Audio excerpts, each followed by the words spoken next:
If you're one of the few, you may very well have been seeing these films from a totally different perspective now. And I'll tell you why, and how I definitely am.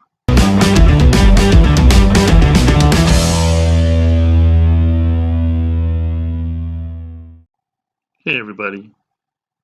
So if you've been following me, you know I've done a couple videos on Hollywood and films and how much in-your-face symbolism and coded messages there are in films.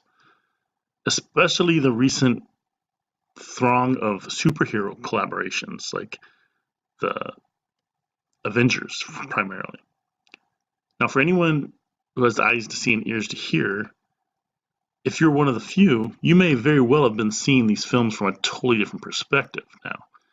And I'll tell you why, and how I definitely am. Now recently it occurred to me that all these superhero franchise movies were purposely produced and released now of all times, and seemingly in a very specific order.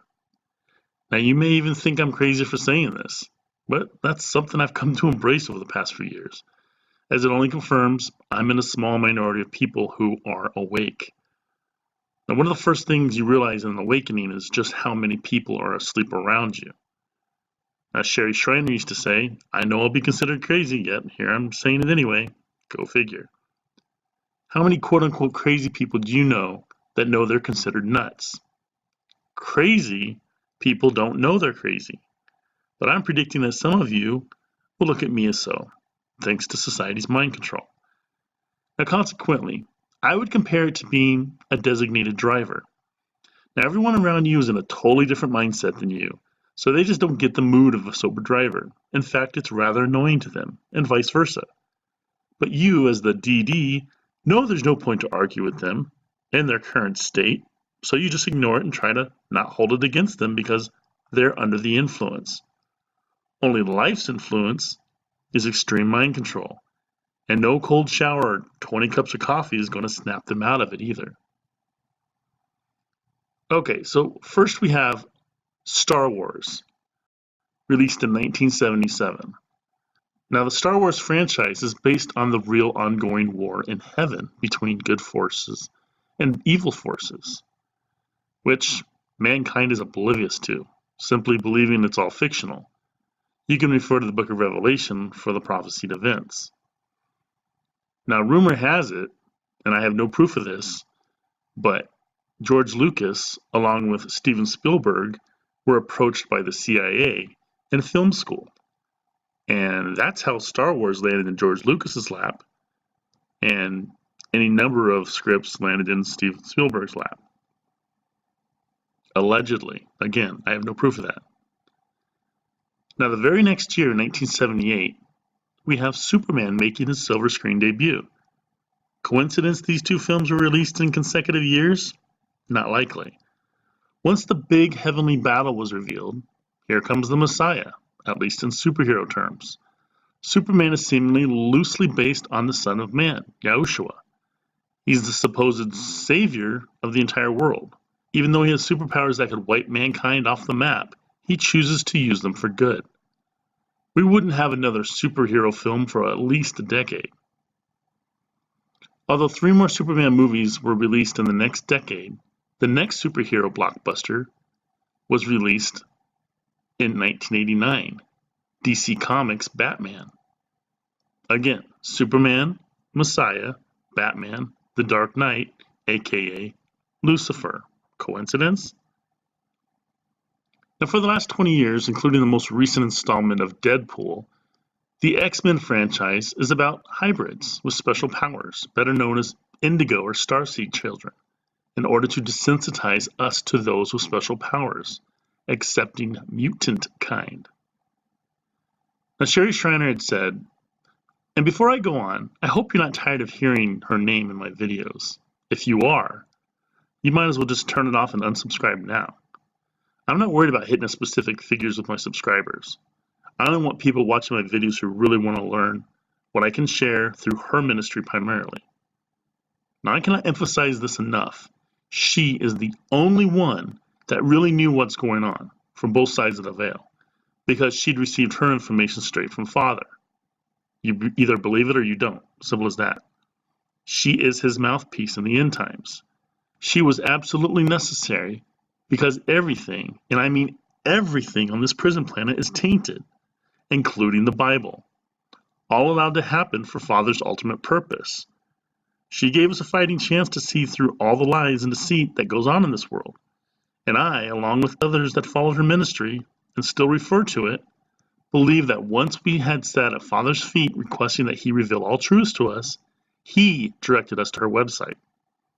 Not through an audible voice, but rather guidance.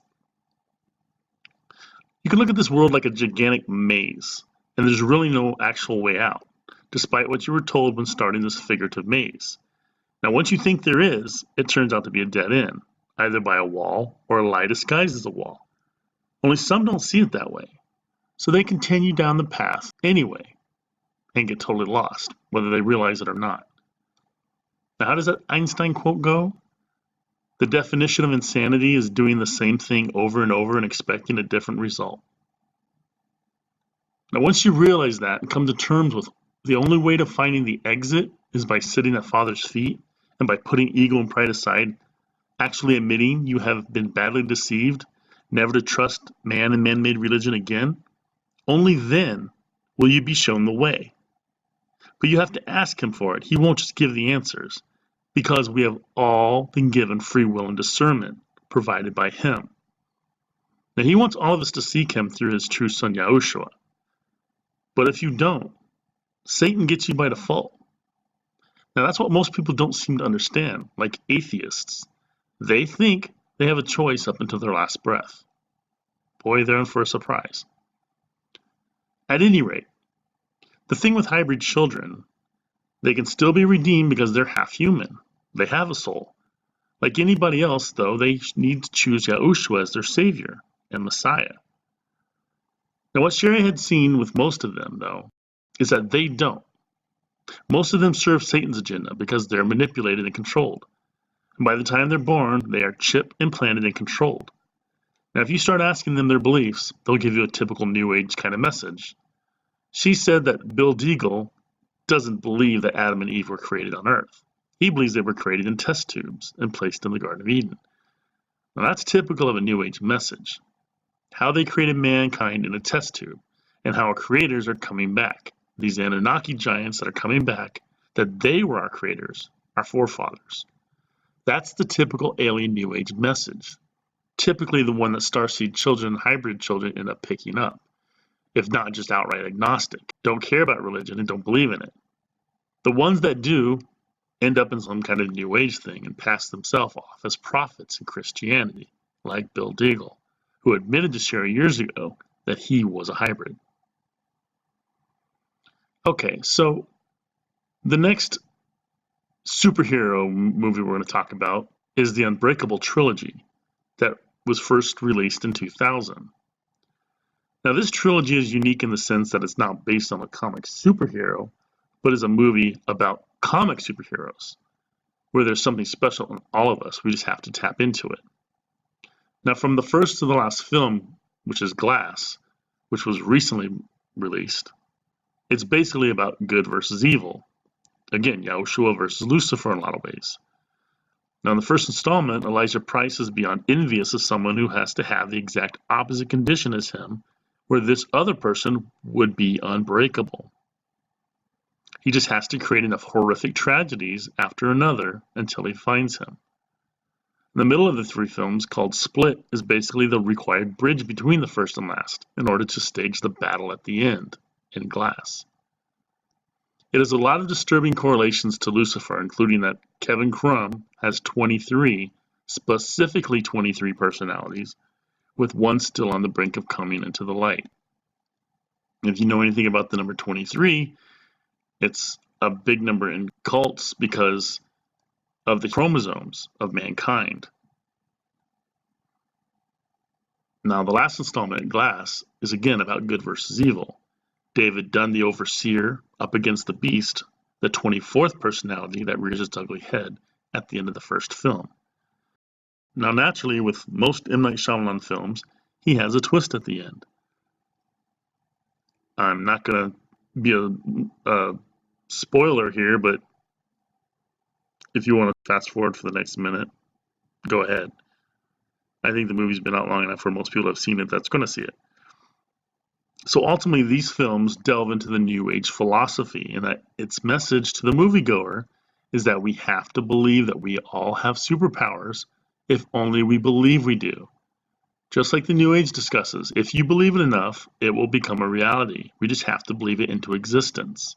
Essentially saying, we don't need a higher power. We are all gods.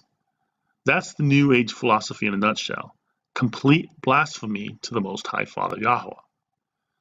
Father shut off mankind's supernatural abilities after the defiance in the Garden of Eden, and they haven't been turned on since.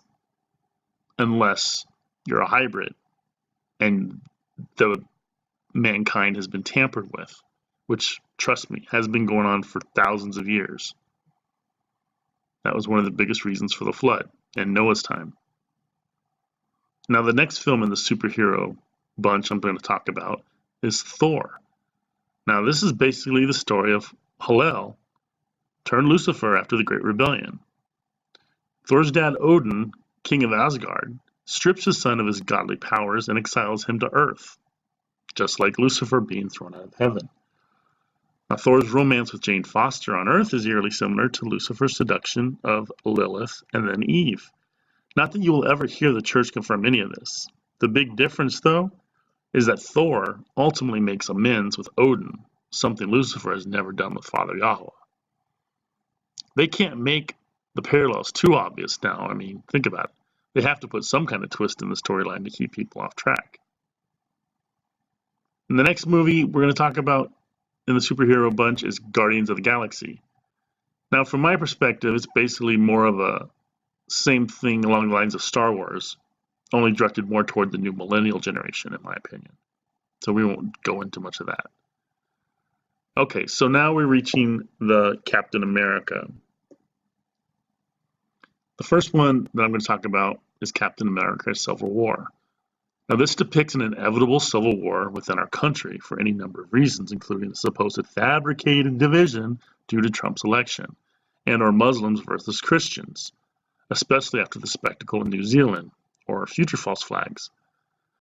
Now, in the movie, one guy gets the Civil War triggered, which isn't much different than the deep state always starting wars through their created false flags in order to fund both sides, ensuring that both sides are indebted to them in the end, so they can control them. And if you've been following me, I've mentioned that in several of my videos.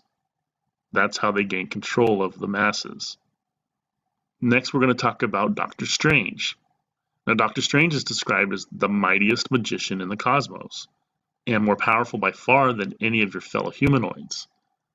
Draws his power from mystical entities, in other words, dark entities, who lend their energies for spells, a la witchcraft. Now, this is the exact opposite of what happens during a meditation channeling session, when the dark spirits draw from your energy, draining you, and perhaps even soul scalping you in the process, which does go on. Okay, the next one we're going to talk about is Justice League. This just came out a couple years ago. Now, it's basically depicting the tribulation period with flying demons, as in Revelation 9 locusts, while resurrecting Superman from the dead. See any parallels there? I think it speaks for itself when I say he is, in the superhero realm, what Yahushua is. And I think that film right there just proves it by resurrecting him from the dead. So we'll just move on. Okay, so last year, a movie that is animated called Spider-Man Into the Spider-Verse came out. Now, this clearly, if you've seen it, this clearly indicates the Mandela effect and how CERN's Hadron Collider is causing it by opening portals. Just the other day, we're learning the first picture ever taken of a black hole. Well, Sherry had said years ago that CERN would be opening a black hole to invite demons and creatures from hell to arrive on Earth during the Great Tribulation period. As in the days of Noah, is way worse than the churches portray, and anyone can possibly imagine. Now, the whole point of creating the flood is because Father Yah, again, was fed up with all the tampering with his mankind. Now, a lot of people see him as the destroyer of the Old Testament. Some even say the God of the Old Testament was actually Lucifer.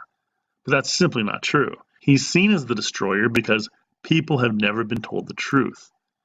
That he destroyed the world with a flood because Noah and his 3 sons were the only pure holy seed left on the planet. What does that say about this day and age? I'll tell you, a lot more people are impure than pure. That 1 in 4 people on this planet are actually fathers mankind. That's it. A quarter. Think about that. Next is Avengers Affinity War. Now, this is based on Operation Depopulation. You can refer to Georgia Guidestones, like I said in my last video, as in Agenda 21. Thanos has to collect all 6 jewels to reach his goal of destroying half the population of all living creatures in the universe, not just this planet. He actually believes he will be saving the planet by doing so, just like the elites believe through the Georgia Guidestone message. Now, the last jewel is the most difficult to obtain because it's part of Vision, a superhero in the group if you're not familiar with. Vision, and it's located in his forehead. Is there a little symbolism there, perhaps, considering the 144,000 elect have Father's name written in their forehead when being raptured up to heaven, which is found in Revelation 14? No such thing as coincidence, guys. Okay, next we're going to talk about Aquaman. This one just came out last year. Now, this one touches on the once real fallen angel inhabited, now underwater continent of Atlantis, and how he's a hybrid amongst supposedly fictitious species. Most moviegoers will probably assume Atlantis is a fictitious place, when nothing could be further from the truth. It was located around the same place as the Bermuda Triangle is now. And some say that that area is actually a portal, which is why some have gone into it and never returned. Have you ever seen the film Philadelphia Experiment? If not, check it out. It goes into detail about basically just that, the Bermuda Triangle. Okay, the next one is recently released as of last week, or a couple weeks ago rather, Shazam. Now this is about black magic versus quote-unquote good magic, if there's even such a thing, and involves the 7 deadly sins, primarily envy. I'm not going to give too much away from that because that movie just came out, so I won't have a spoiler alert for that one. Okay, then we're going on to Avengers Endgame. Now this one has not been released yet. It'll be released next week on April 26th. It's pretty self-explanatory premise. I mean, the remaining Avengers will try to reverse the damage Thanos has created. But again, we're in the end times, Avengers Endgame. Not a coincidence, people. They're doing this in an order. Now, there are some other recent In Your Awakened Face films being released in the end times for very specific reasons, unknown to the masses. One was in 2009, I believe it was, Terminator Salvation. Now, this is basically about a man's creation, Skynet, artificial intelligence, getting too smart for mankind's own good, and ultimately sees man as a threat. So they attempt their own nuclear holocaust against them, fearing they will shut them down first, so they beat them to the punch. Now, AI ambushes the resistance and leads them directly into their trap, but somehow the resistance finds a way to overcome their creation's intelligence. This Judgment Day is essentially describing the Great Tribulation of Revelation in Joel 1 and 2. And that's where we are headed. Man already being replaced by androids, synthetics, and clones. But we know how it ultimately ends, if you're familiar with Revelation. Okay, another one that was recently released last year is called Replicas. Not that anyone actually saw this, but it's about human cloning, where Keanu Reeves' character survives a crash that kills his entire family, so he desperately tries to get them back by cloning them. Now, cloning has been going on under our noses, at least since the Carter administration, allegedly. Now, they failed miserably by trying to send a message out by using this film, though, because I had heard it was so terrible and an overall mess that very few people actually saw it, that it was Keanu's worst draw ever. I didn't see it. I probably would have, but I'm way too busy doing this. Okay, another movie that was recently out in the last couple years was Jordan Peele's directorial debut and original screenplay called Get Out. Now, this is about removing someone's subconscious and placing it in another body. Have you ever heard of soul scalping? If you've watched my videos, I've mentioned it several times. The quote-unquote sunken place mentioned in the film is none other than the astral realm, or the fifth dimension, where the souls go during deep meditation and channeling malevolent spirits can occur, resulting in soul scalping. Now, it wouldn't at all surprise me if Jordan Peele, writer and director of this film, was already soul scalped to have come up with something as sick and twisted as this. The average moviegoer, of course, will just see this film as a captivating, thrilling, and unique work of fiction when they awaken know the truth. Right, Jordan? Have you ever seen the movie They Live back in 1989? Already 30 years ago? Well, we know better now. That, too, was not a work of fiction. The next movie I'm going to talk about, outside of the superhero bunch, is also a Jordan Peele film. He wrote and directed this one as well. It's called Us, effectively telling people to leave America, ironically titled Us, or U.S. perhaps. Now, I haven't seen this film yet, but from what I've heard, it definitely sounds like human cloning by conveniently calling it doppelgangers.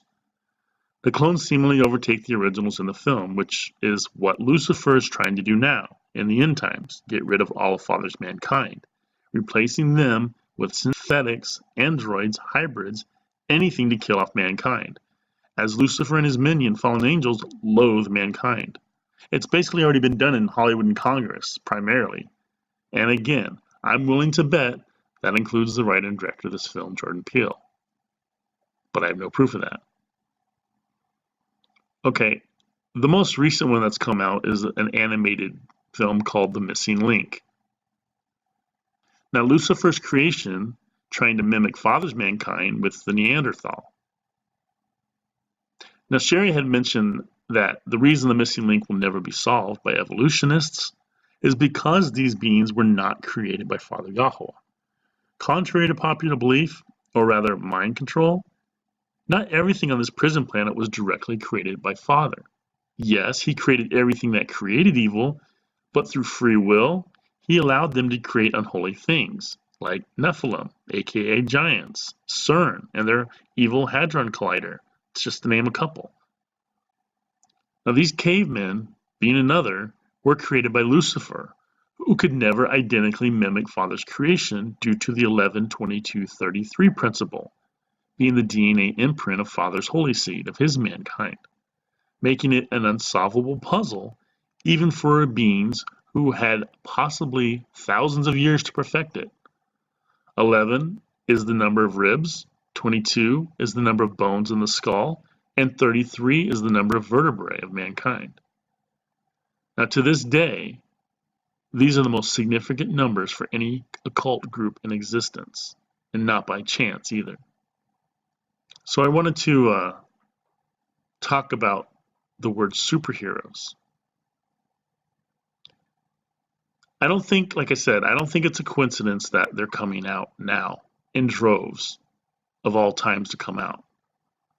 I mean, from the first Batman in 1989, they really hadn't come out. If you're going to count Blade, I mean, Blade is a superhero, I guess, but I mean, that's about vampires and everything. But I mean, up until Spider-Man in 2003, there really was X-Men is one, okay, but the major superheroes that people are familiar with, they didn't really start coming out until the turn of the millennium. And again, I don't think that's by coincidence, because what I noticed about the word superheroes, it's an anagram. And what you can make out of superheroes using every single letter once is sheep rouser. Now, again, I don't believe in coincidences, and the fact that that indicates something that depicts the masses as being asleep, I don't know if it's necessarily a mocking title where they're so asleep they can't be roused, but if you look up the definition rouser, It's basically the process of being moved or awakened, regardless of what or possibly who triggered it. Maybe we're supposed to awaken during these end times and these movies are supposed to help us. Maybe these superhero movies are no different than other subliminal messages that the dark side constantly puts out while hiding them in plain sight. And it's up to each of us to discover it, or at least listen to someone when they discover it and share their findings. Maybe their superhero creations, as in the dark side, are giving us a fair chance, so there's no excuses. Now, I've heard the Avengers were actually based on fallen angels, which makes a lot of sense if you stop to think about it. I mean, they each have their supernatural abilities unique to them or the situation that put them there, right? And like I said earlier, supernatural abilities were turned off after the defiance in Eden, at least until Yahuah walked the earth, that is, and it left with him after he had risen and went back to Father. So anyone at this point who displays them are not of Father Yahuah's holy seed, but rather hybrids at the very least, including superheroes. And if we are not roused by them to discover their true purpose, we have nobody to blame but ourselves. Maybe, just maybe, the barrage of superhero films in the last decade especially is part of the apocalypse. Apocalypse has several different meanings. It could mean the final battle between good and evil, as well as anything viewed as a revelation, especially one that is highly significant for the person receiving it, a disclosure, often used of a realization or revelation that changes a person's goal or style of life. That's what I'm talking about. Maybe these superhero movies down the stretch for the last decade is disclosure, and it's up to us to recognize that. You can decide for yourself.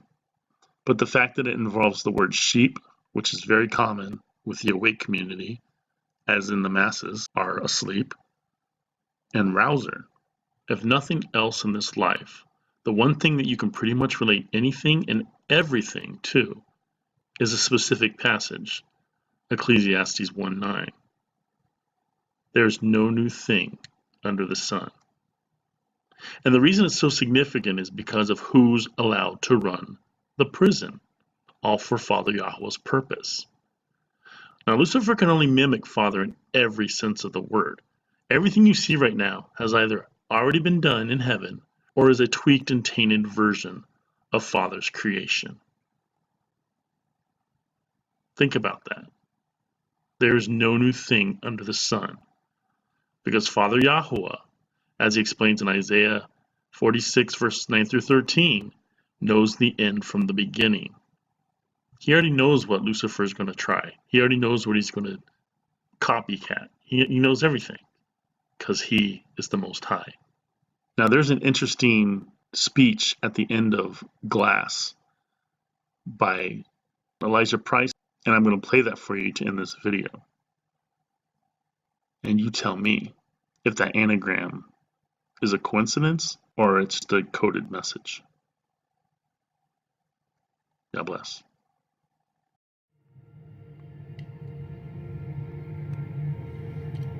There are unknown forces that don't want us to realize what we are truly capable of. They don't want us to know the things we suspect are extraordinary about ourselves are real.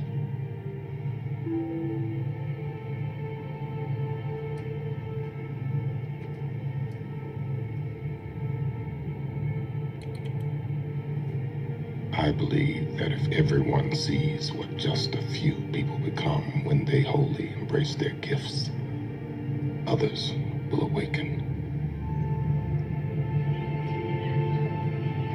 Belief in oneself is contagious. We give each other permission to be superheroes. We will never awaken otherwise.